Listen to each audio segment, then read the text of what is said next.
False lights are created to allure us. We feel comfort, warmth, and an incredible sense of peace as we walk toward them. We feel secure. We feel virtue. We may also feel pleasure associated with the allure. What I just described also fits well within the design elements that are germane to the construction of a trap that is effective and has a high rate of success. In order for a trap to be successful, it needs to offer something of value to its intended victim.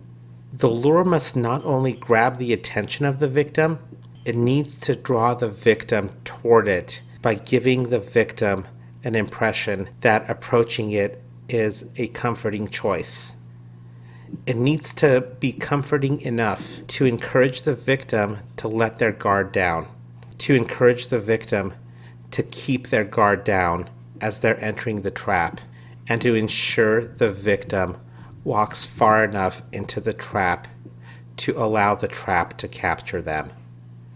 By the time the victim realizes they've walked into the trap, they also realize exiting the trap presents a greater degree of challenges and risk compared to the effort they expended toward walking into the trap. Our spirit life journey is riddled with false lights. It is riddled with traps. It's important to understand they are not there to serve as adverse forces as you encounter them. They only become adverse if we fail to learn from them. False lights prey upon our instincts. They prey upon our ability to find comfort in the actions we take as we walk toward them. Bear in mind that virtue is not necessarily realized by walking toward what we find comfort in. Take a deep look at the epiphanies you've experienced throughout your spirit life journey. How comfortable were you before you came to that realization? How much security did you feel was extended to you? Did you experience a warm and fuzzy feeling as you were realizing the epiphany? In most, if not all cases, we experience epiphanies when we encounter adversity and work our way through it.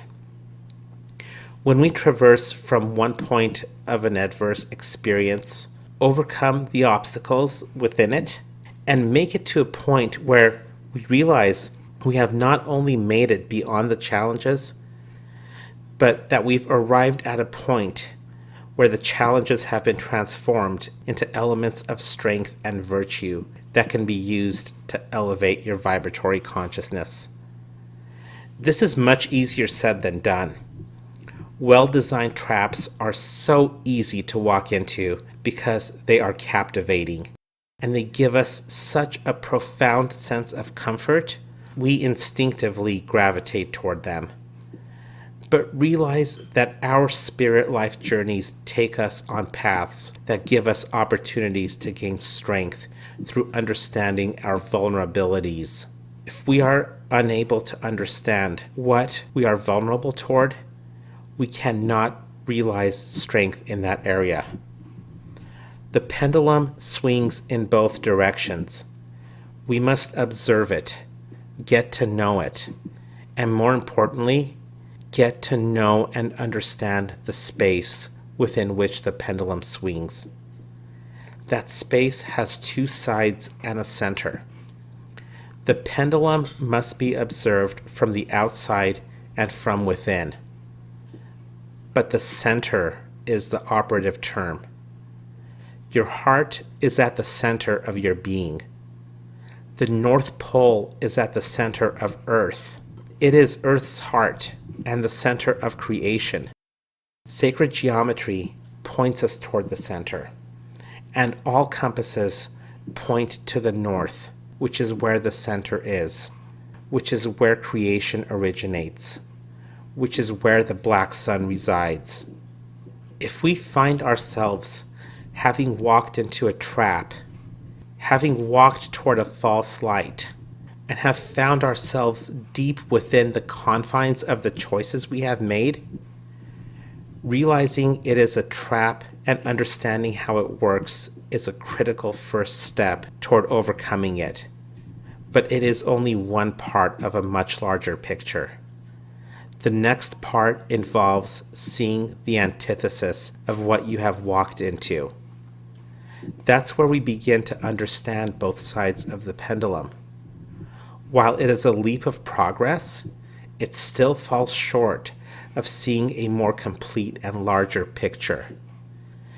Just take a moment and focus on the center of the pendulum.